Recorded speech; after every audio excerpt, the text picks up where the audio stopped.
said, Jeff, if I were going to start over and want to do one thing in practice in Miami, I would learn to do hair. Hair, I'm like, what is hair? I thought it was plugs, Barbie dolls. Welcome to Beauty and the Biz, where we talk about the business and marketing side of plastic surgery. I'm your host, Maley, author of Your Aesthetic Practice, What Your Patients Are Saying, as well as consultant to plastic surgeons to get them more patients and more profits. Now, today's special guest is Dr. Jeffrey Epstein. He's a facial plastic surgeon practicing in Miami, Florida.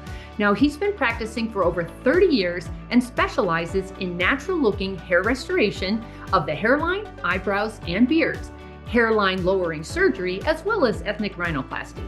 Now, he's performed more than 22,000 surgical procedures, all above the shoulders. He trains and mentors other surgeons from around the world, and he frequently publishes and lectures.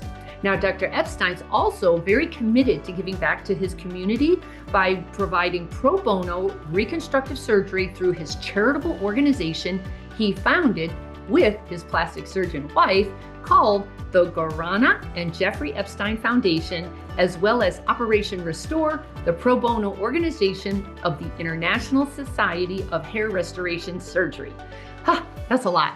Dr. Epstein, welcome to Beauty and the Biz. It's a pleasure to finally have you. Thank you, Catherine. We've been talking about this for a couple of years, and I'm glad I was able to finally figure a time that works for both of us. So I appreciate your patience and your persistence and your invitation. Yeah, you win for the toughest guy to get on here. So I'm really glad to have you. So can you just start where, you leave fellowship, and this was a long time ago, but how did you enter private practice and how did you end up in Miami? Yeah, and I'm just going to make one clarification. I no longer do any rhinoplasty. I limit my practice for the last probably 5-6 years to strictly hair restoration and hairline long surgery. So, and that's really what I'm about is hair. So. I did my residency at the University of Miami, Department of ENT, head and neck surgery. I spent 5 years there. Actually, that was in the tail end of the cocaine wars. So it was a wild time for being a surgeon, especially doing trauma work, and we saw quite a bunch of crazy things. Came from med school up in Vermont. I'm a passionate skier. Said, you know what? I've spent 4 years skiing. Now it's time for me to enjoy the beach. Came down here. Did my residency, and towards the end of my residency, I really became interested in doing rhinoplasty. Up until that point, I thought I was going to do maybe ear surgery or general ENT, and I became really obsessed with rhinoplasty. In fact, I used to go to the morgue and put on this is the medical examiner in Miami, and things were much different then. And I used to actually practice rhinoplasty techniques on the cadavers that were unclaimed for, claiming in my efforts to say I was doing a research study, but I just wanted to learn how to do rhinoplasty. Did my fellowship in San Francisco with the recently deceased Shelley Kabaka, who was my mentor. Shelley and I have remained very close. We had remained very close until his passing a little over a year ago. But I decided to come back to Miami. There's a facial plastic surgeon, Bobby Simons. You probably have heard of him. Bobby's one of the masters, one of the founders of the AFPRS, and he was the founder of the American Board of Facial Plastic Surgery. And Bobby was teaching me rhinoplasty when I was getting ready to apply for fellowships. He said, Jeff, if I were going to start over and want to do one thing in practice in Miami, I would learn to do hair. Hair, I'm like, what is hair? I thought it was plugs, Barbie dolls. So I went out I interviewed and then got the fellowship with Dr. Kabaka, who was doing hair work at the time. It was probably around 40% of his practice, and I became in love with it. It was sort of the procedure that appealed to me on many levels. Came back to Miami in '94. Worked for 2 years with another facial plastic surgeon. Within 6 months, I decided to go out on my own. 2 years later, I did just that. And I've been in my own private practice since July of '96. So it's almost 30 years solo practice and 32 years in practice in Miami. 14 years ago, recognizing that I could not do this forever, and I really wanted to have someone to mentor, I took on an associate, Tony Berred, who specializes in rhinoplasty but also loves hair. So Tony and I have been practicing together for the last 14 years, all in Miami. Did your mentor tell you why he wanted you to specialize in one procedure? Because that's really brave to burn all the boats and go in on one. I would love for you to talk more about that, specializing. Yeah, basically, there were two pieces of advice that I received, and I continue to pass on that advice to all the young fellows. I have a lot of fellows, a lot of the AFPRS fellows to learn hair will come and spend a week with me. And I probably have had over 150 doctors, most of them younger people that are interested in hair and, plastic surgeons, facial plastic surgeons, as well as dermatologists, and through my work at the fellowship program at the University of Miami's dermatology, as well as ENT departments. And two pieces of advice I provide. Number one, when you specialize in one thing and do it really well, you largely are recession proof. And I learned this in the crash of 2008, 2009. I learned it in 2001 during the 9/11.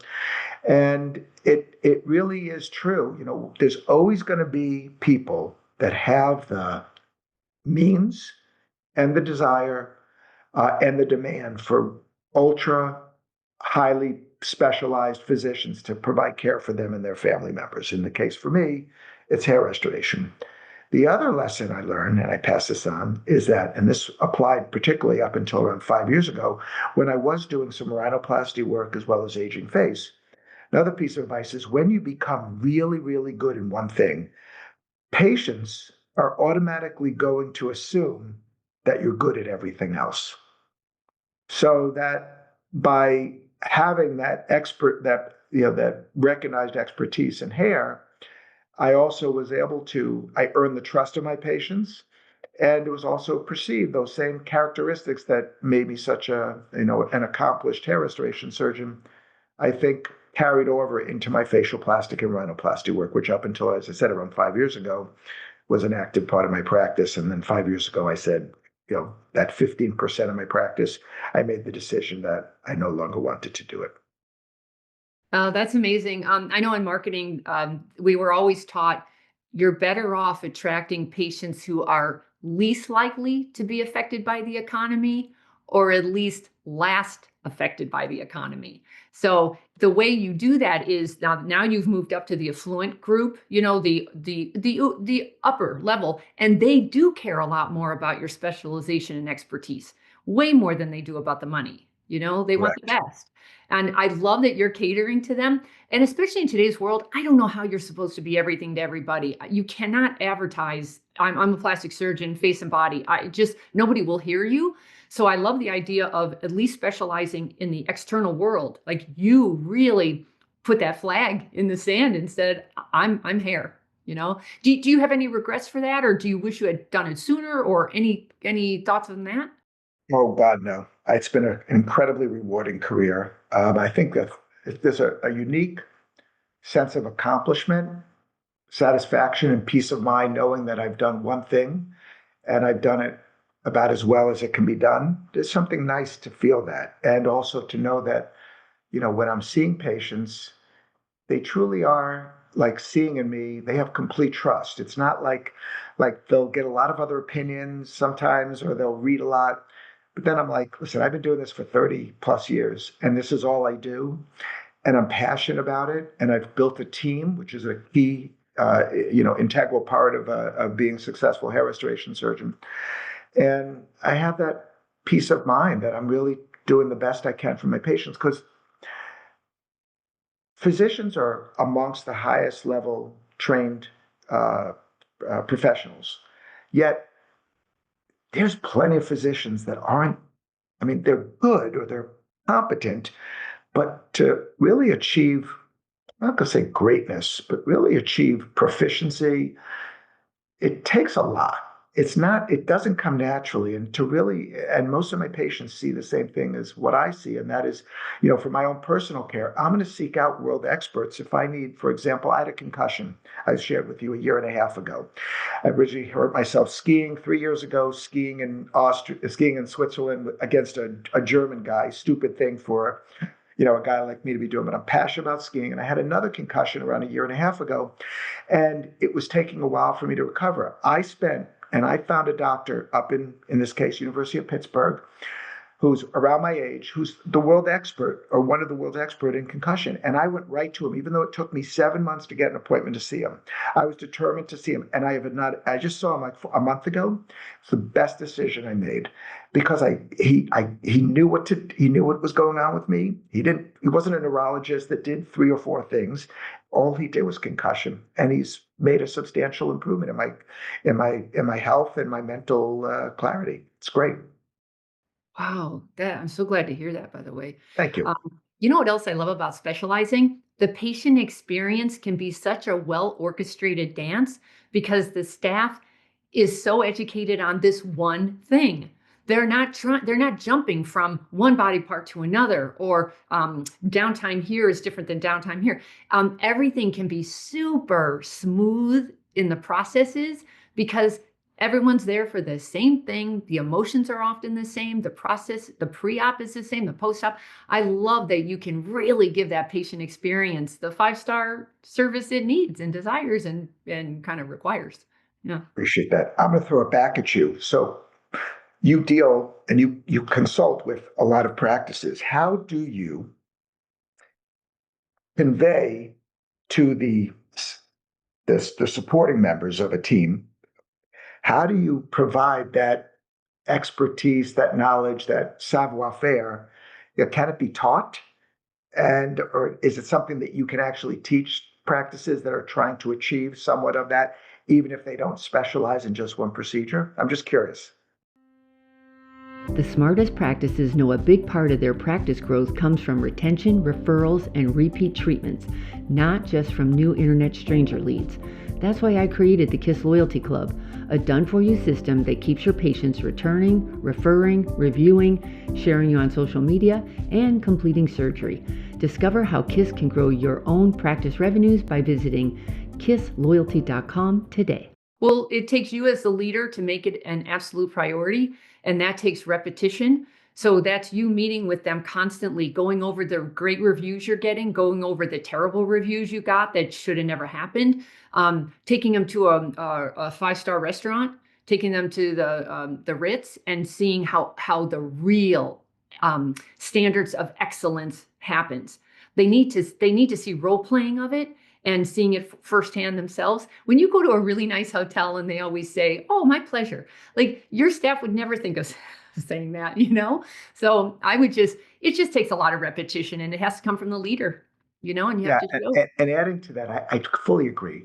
The other thing is, it has to come, it's not by what you say, it's how you lead.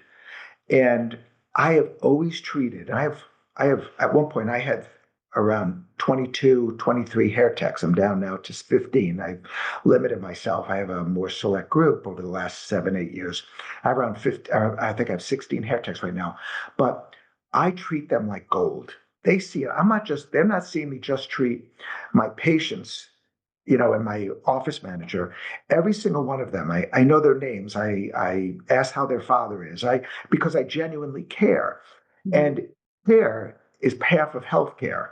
So what we're providing, and they also want to, you know, they can be potentially intimidated by the average of my patients. I mean, I'm taking care of patients who are traveling in from throughout the world, and through these people, they've gotten a sort of a lesson in geography and business and in the different things they do. But they've developed a sense of comfort in communicating respectfully, but communicating and recognizing the needs of these people, not being so intimidated to be who they are. Like I want them to be themselves and be the best version of themselves. And that takes nurturing, whether it's a child, whether it's a dog, whether it's a spouse, or at least a husband for his wife, or people that work in an office.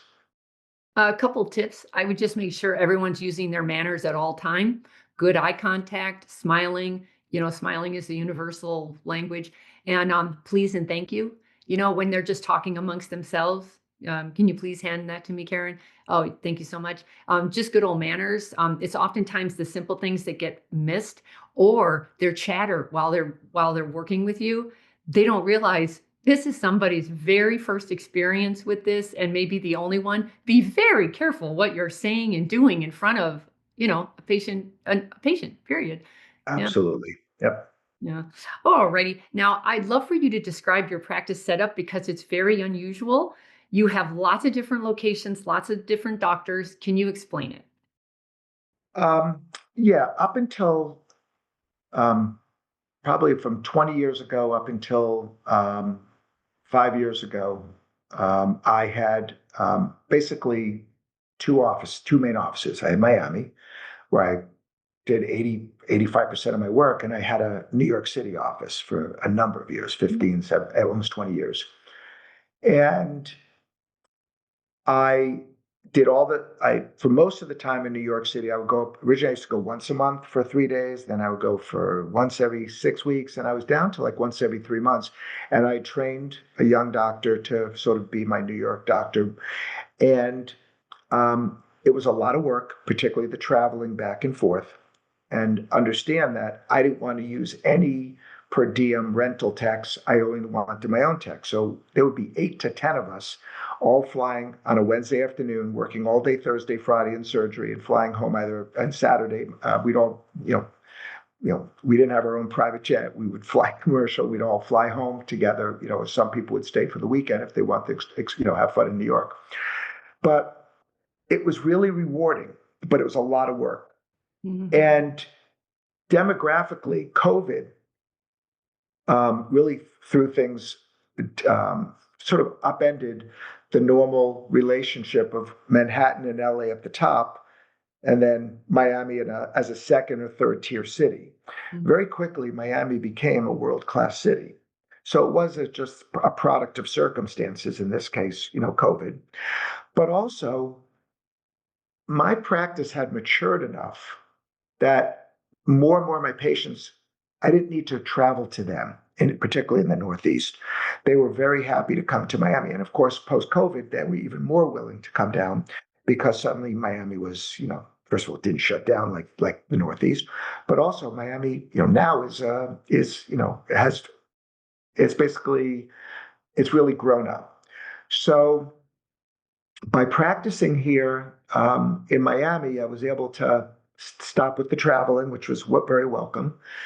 But I still had this desire to expand my reach. And around 3.5 years ago, I was approached by several private equity firms. Tony and I were my partner, but he never went to New York, um, to purchase our practice, to allow me to continue to do what I'm doing, but also with their resources, their chief medical officer, their chief the human resources, everything to expand the platform. The In this case, the foundation hair restoration platform. And so around 2.5 years ago, I became part of Inspire Aesthetics, where I um, have we have now, as part of under the Inspire platform, we have 5 other offices, mostly in the Southeast. And we have 2 potential offices coming up, one in New York. We're still working out the details. And basically, what these offices have afforded me the opportunity to do is to take a young plastic surgeon or facial plastic surgeon, have them spend time with me, and start doing hair restoration in their respective offices, whether it's Delray, whether it's the West Coast of Florida, whether it's Alabama, whether it's Atlanta. And they work with my techs, my large team of techs, and who travel to their offices to provide that extra savoir faire, that extra knowledge, that extra expertise to enhance the ability of these surgeons to provide the very best outcomes, the very best hair transplant results, which of all the things that doctors are most challenged by that want to do hair, plastic surgeons, is how do I find good hair techs? So the combination of me training them in the hair restoration techniques, FUE, eyebrows, but also hairline lowering surgery, single stage lowering, and then also allowing them to work with, these arguably the one of, if not the top team of hair techs in the world. Um, it sort of completed my journey of expanding my platform, expanding my reach. It's still growing. We're still, building, but the foundation over the past year and a half has been laid.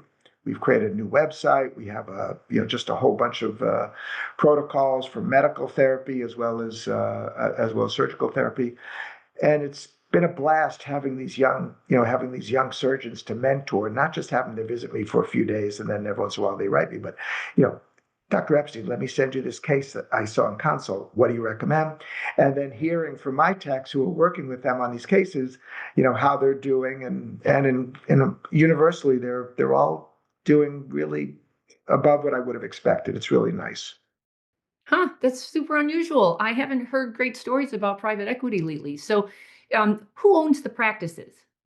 The PE firm is Hidden Harbor, and I chose them for three reasons. The reason why I chose them is number one is that I felt that the PE people were not there just to skeletonize the practice and then try to sell it in a couple of years and take whatever assets and discard them. They truly are trying to build something of value. Secondly, was the other surgeons who were already part of the platform, who I felt were all, if not the most highly recognized in terms of prestige, they all had outstanding reputations, and I got to meet them and their work. Like for example, Dr. Shapiro Dan Shapiro out in Arizona does incredible aging face work. I mean, it's wonderful to be affiliated with these guys. And the third reason is that I really like the management team, the C-suite group of people that they were assembling. Now, of course, there's been some turnover, but over the last 12 to 14 months, really top people to work with. And, it's allowing me to potentially realize my vision of a legacy. So it went beyond just getting the buyout. Um, the reason I chose Inspire Hidden Harbor was because I felt that they were going to provide me with the best opportunities to see my vision to fruition.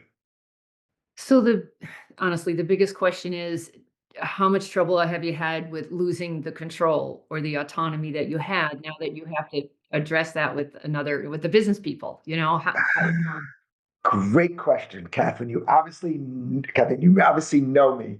I'm a control freak. Yes. I'm still a control freak in the operating room. I can't be a control freak anymore with how the office is run.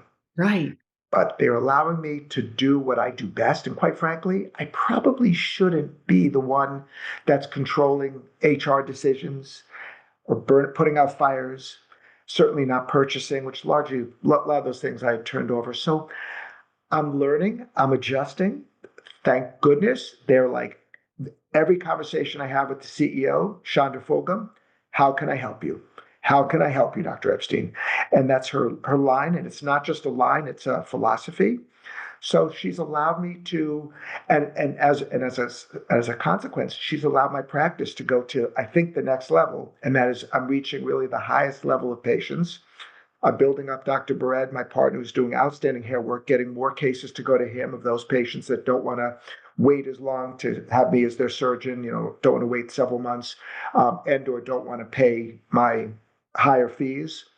And then on top of it, we have other doctors that we're sending out patients to. So, for example, especially once we get New York, but I have a lot of patients from Atlanta, a lot of patients from the West Coast of Florida. We now have someone to send those patients to, and I have confidence that the work that they're doing is going to be better than just about anyone else that can be done. No, it's not me, but there's not a lot of me's around. But that's all right. My patients can still seek me out, and I have my fingerprint on everything that's being done. So it's been a wonderful lesson, a life lesson, Mhm. and I think overall it's made me a happier, more relaxed person. Yeah, if you don't have to do the ins and outs of business operations, I think that's most surgeons have no desire to do business operations. They're forced to because that's the way they're set up because they want that autonomy, but then they have to deal with that. But if you have a nice story there, I really have not heard that lately. For you to have a nice backing from the PE people and you still have some control. How do you feel about the quality control? Because you're definitely at that level of excellence. And and like trying to get everybody on that team to think 5-star customer service. We are the best.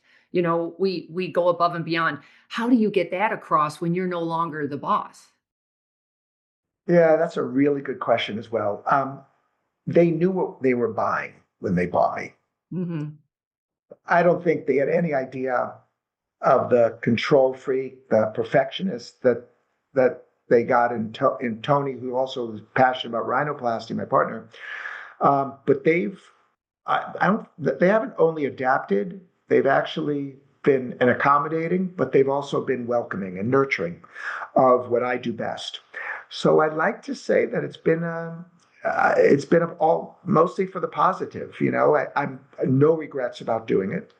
Um, I wish some things were easier, but as long as, we continue on this course, I see the future, continuing to look bright.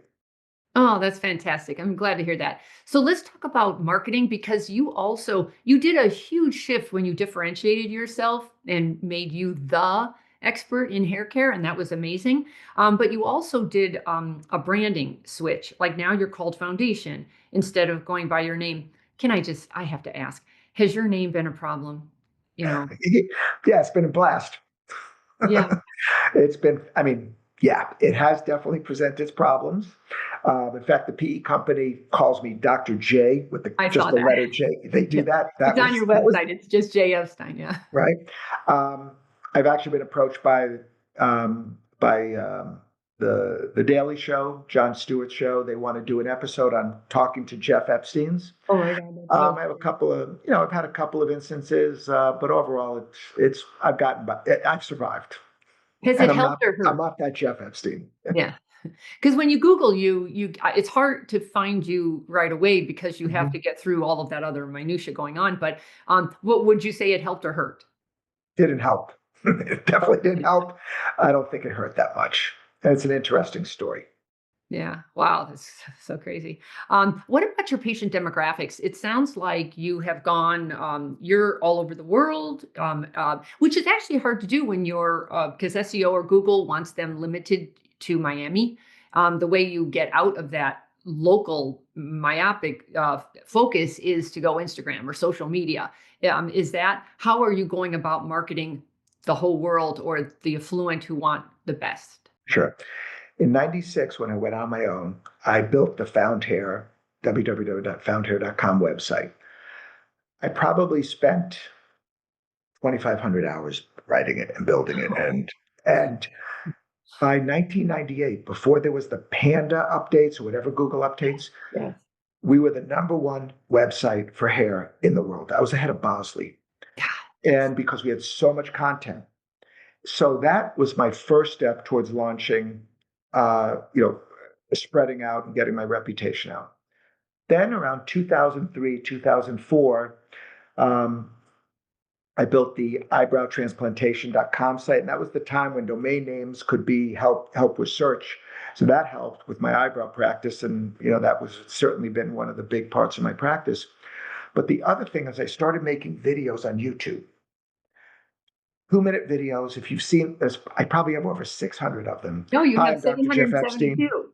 What's Yeah, that? you have 772. I was There you go. going to compliment you on your YouTube visibility. That was killer. Good job. That was, and YouTube's the number two search Number 2. engine. Now ChatGPT is changing everything, and that's what we're focusing on now. Never really been a huge social media guy. It's like I almost feel not necessarily it's below me. I don't know. I just don't want to become an Instagram or TikTok kind of guy. I have someone now with that does it for me. We actually are talking about doing a rollout of a really upscale TikTok campaign, but that's sort of out of my control.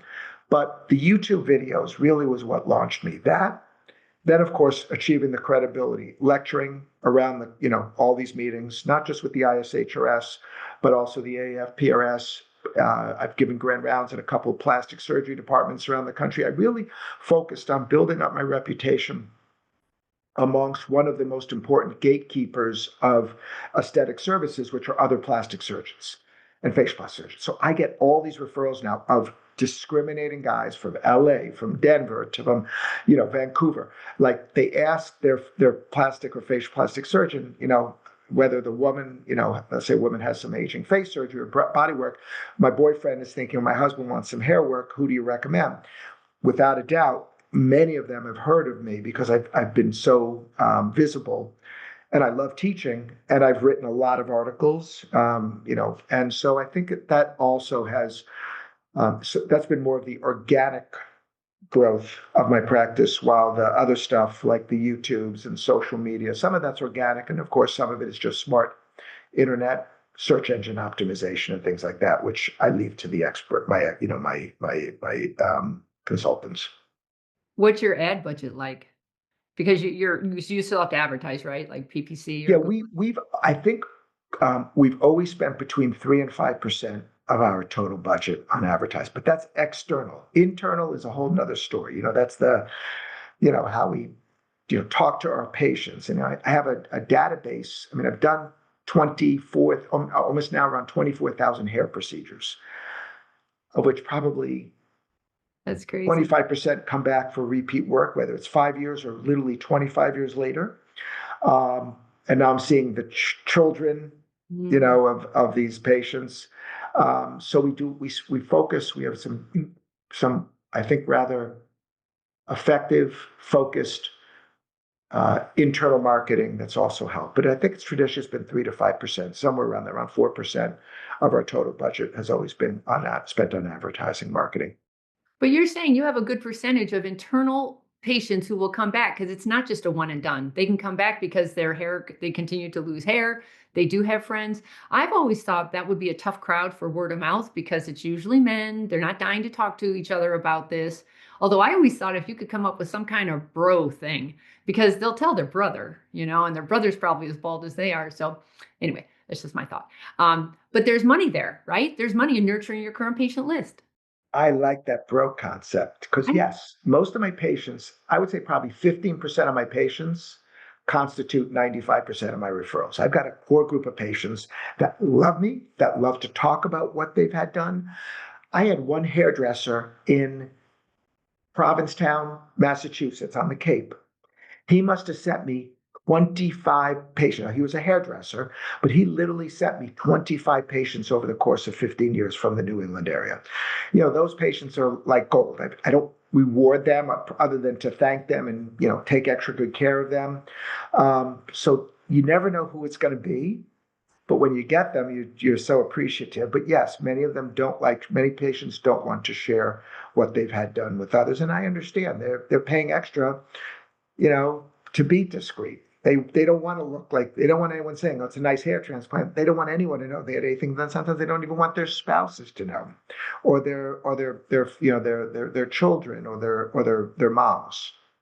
Mhm. You've done a really good job with the social proof. Somehow you have gotten a good some of them, a lot of them actually, it looks like on YouTube, to actually be shown on video with you. You do a lot of how-to, you do a lot of just talking with them, interacting with them. Any secrets for getting these patients to talk on video, to give you a review, to tell their friends? Any secrets you have on how to make that happen more often?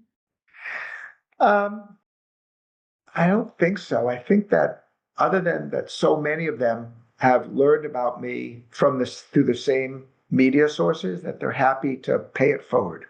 Mm. Particularly some of these reparative cases or these challenging cases that, patients, those are the ones that are, and those are, that probably constitutes close to a third of my work, at least 25, 30% are patients that have had work done elsewhere. And those are the patients that will travel, they'll do incredible amounts of research because they don't want to make the same mistake again.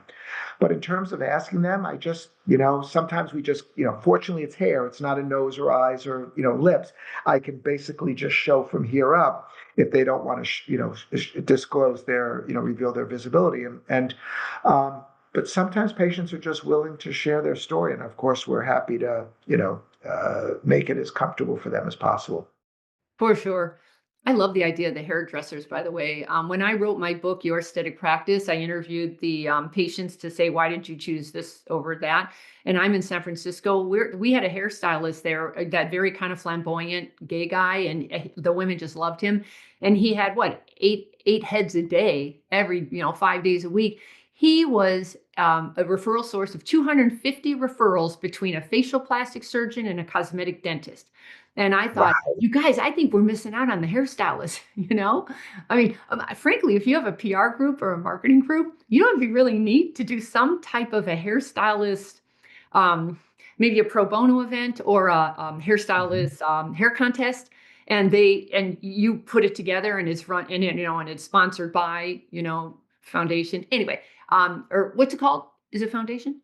It's they renamed it. It was Foundation for Hair Restoration. It's now called Foundation Aesthetic Hair Restoration Method. Gotcha. Gotcha. Okay. Dr. J. Epstein, not Jeff Epstein, Jeffrey Epstein. Gotcha. Okay. So, any other tips for somebody who is thinking about how do you enter this marketplace in today's world? Would you also tell them to pick something and go for it? You know, it takes a unique personality to do just one thing.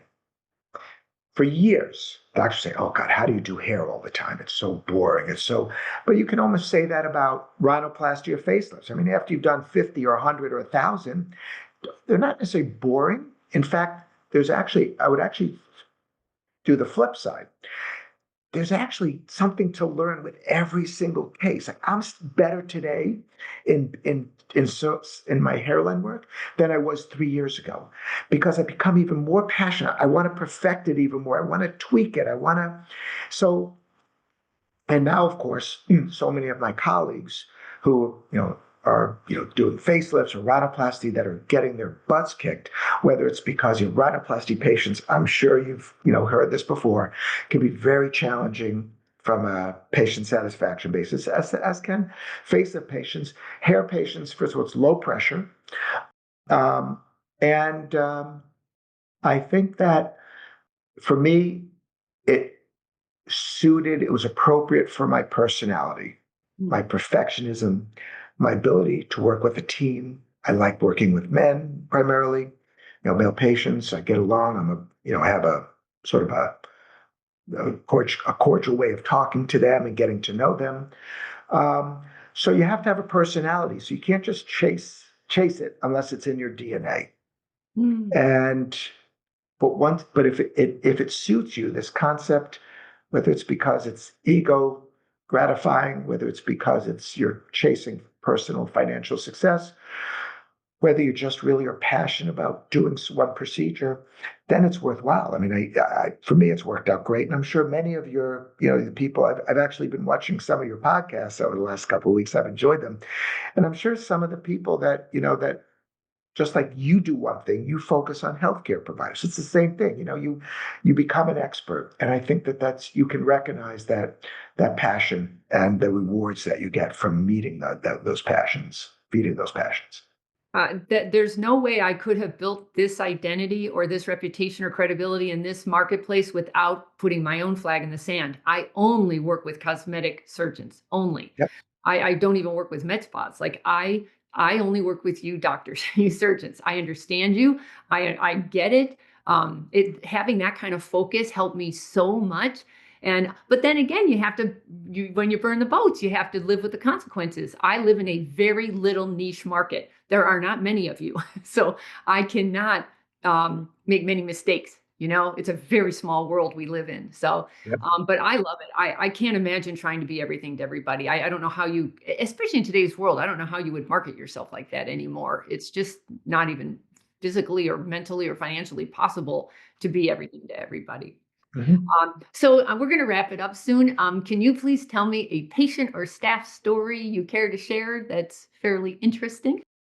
Um, yeah, this is sort of a story. This is something you're going to like, Okay. and it sort of involves my YouTube videos. It involves my name, Jeffrey Epstein, and it's a really neat story. It's a really nice story. Around 5.5 years ago, I received a phone call from a young man who said he needed to speak to Dr. Epstein. And so he wasn't my patient, although I'll get to that in a second. And so I told my nurse, Cindy, who's been with me since my very first day in practice. Day one, Cindy was my right-hand person. She's still with me. She, helps me with little projects and things. And I love Cindy. And I told Cindy, would you please call this guy because he's insisting on talking to me. Driving home, actually, I was out to dinner with a buddy of mine from San Francisco who had visited me from med. He was from med school. He was a buddy of mine from San Francisco. We're driving home, and once again, this is all going to fit in. Cindy calls me and says, "Are you sitting down?" I was actually driving home. Like, yeah. She goes, "Well, this guy says that his fiance is your daughter." I love that look. Okay. So anyway, I'm like, "Huh?" It's like, "Yeah, she is your daughter." So this is a total PG story. This is actually a Hallmark story. My mom loves this But it story. My doesn't mom. sound like that. Yeah. Oh no, it's good. Turns out when I was a med student, to make a little extra money, I became a donor. And I was doing OB/GYN up in Portland, Maine Medical Center in Portland. And I donated, never thought twice about it. Turns out that this young lady, Megan, that's her real name, we was the product of my donation. Her mom never told her about me, never told her how she became pregnant. Well, it turns out once I got news that, that this girl, she did 23andMe, not on her own behest, but one of her cousins said, here, let's do 23andMe. And she found out that her dad is Jeffrey Epstein living in Florida. She freaked. You can understand that. This is why I want to share this all. So anyway, I spoke with my wife, who, by the way, my wife is Dr. Garana Cook Epstein. Garana met me as well through my YouTube videos. When she was in Europe, she's a plastic surgeon. She wanted to come to the United States. She was coming for a meeting, and she wanted to spend time observing hair restoration surgeons. She loved my energy on the videos. She came and spent a day with me, and 4 years later, we got married, and we now live together. We have 2 kids, and we've been, married 11 years. So anyway, I told Garana, I'm like, listen, this girl is probably my daughter. What do you think? Garana's like, absolutely, you need to get to know this girl. I called Megan. 3 weeks later, I was in New York. I met her fiance, and she actually has a child. And what she told me, her husband, or her fiance rather, 2 years earlier was trying to decide between me and one other doctor to get his hair transplant. And when he saw my YouTube videos, he turned to his fiance, Megan, said, this guy looks like your dad. Okay. He wound up going to the other doctor. He never consulted with me. He chose this other doctor. So anyway, to come back to 5 years later, Megan is a dear daughter of mine. She comes and visits me a couple of times a year. She calls me once every week or two. I've become really close with her and her family. And so, and she calls me dad, and she calls my mom grandma. She has the same birthday as my mom. And it's really just a nice feel-good story. It's been a wonderful thing. She's like, she finally has a dad. She never realized she missed a dad, but now that she has one. I have an extra daughter who I love to death, or I really love dearly. And so that's my story. So it's not really That a is point, but it's I know, right? easy. Wait, are there more phone calls coming? I don't think I removed my name from 23andMe because that's how she found me. And I got lucky with her. Oh, and on top of it all, she owns the largest med spa. She's an RN. She owns the largest aesthetic med spa in Maine. So crazy. So she has a passion for aesthetics, just like me. And she looks incredibly like me. If you saw her, you'd say that's your daughter. That's so crazy. Right? I hope that ended fits up in as all a right. happy story. That's Yeah. amazing. That could have gone all sorts of different ways. Yeah. Right? Yeah. Okay. Wow. All right. I was going to ask you to tell us something interesting we don't know about you. Is there any more? No, other than I'm a huge fan and a student of mindfulness and meditation and self-care. Um, Passionate about skiing, and and I just love living in Miami, Key Biscayne, where I can just work a couple days a week, and I spend the rest of I get 5-day weekends. I work 2 days a week, and I have 5-day weekends, so I get to just basically take care of myself, take care of my family, and take care of my dogs, and just really trying to enjoy the rewards of all these 40 years of hard work to get where I am. And I'm happy to pay it forward and to share my life lessons about it's not just about, there has to be balance in everyone's life. And I'm sure you see this with your clients as well, the importance of balance. Well, so many of the doctors have now read the book Strength to Strength because you say, what do I do with 40 years of my experience? And you just said it, you give back, you take a break, just step back a bit, but then you get into teaching or consulting or just helping others, on the way up. Speaking of, if they wanted to get a hold of you, foundhair.com, is that the right website? Or they could just Google my name and scroll past the Jeffrey Epstein, get to the doctor, or just search Dr. Jeff Epstein hair, and they'll bypass some of the Right. or some of the seedier links. Well, and you had to be in Miami. It's like you can't get away from that. Holy cow. Yeah. Anyway, but it has Or been found hair. a pleasure to have you. I am so glad things are looking really, everyone's really envious of you right now. Like working 2 days a week, that means you're still in it, but you still have like a new life, you have kids. Good for you. Congratulations. Thank you. I appreciate it. And that's why I have the time to sit here and talk with you. And finally, this has been a pleasure. I really enjoyed this. It took a couple concussions and all that, but we were finally here. Thank you so much. I really appreciate it. And everybody, that's going to wrap it up for us today. If you would you please subscribe and give me a review of Beauty in the Biz? It helps us grow our audience. And then, of course, if you have any feedback or questions for me, please leave them on my website at catherinemaley.com, or you can always DM me on Instagram at Catherine Maley, MBA. Thanks so much, and we'll talk again soon. The fastest way to success is to model other successful surgeons who have what you want, but you can only see their results, not the path they took to get there. So you continue to jump from one thing to another, hoping to find something that will work for you too. But it rarely does. So try this shortcut instead. It's guaranteed to move you forward. I compiled my intellectual property to grow cosmetic revenues, everything I've gleaned over the years, into one playbook of the most successful practices and what they do to win. Go to cosmeticpracticevault.com and let's grow your cosmetic revenues.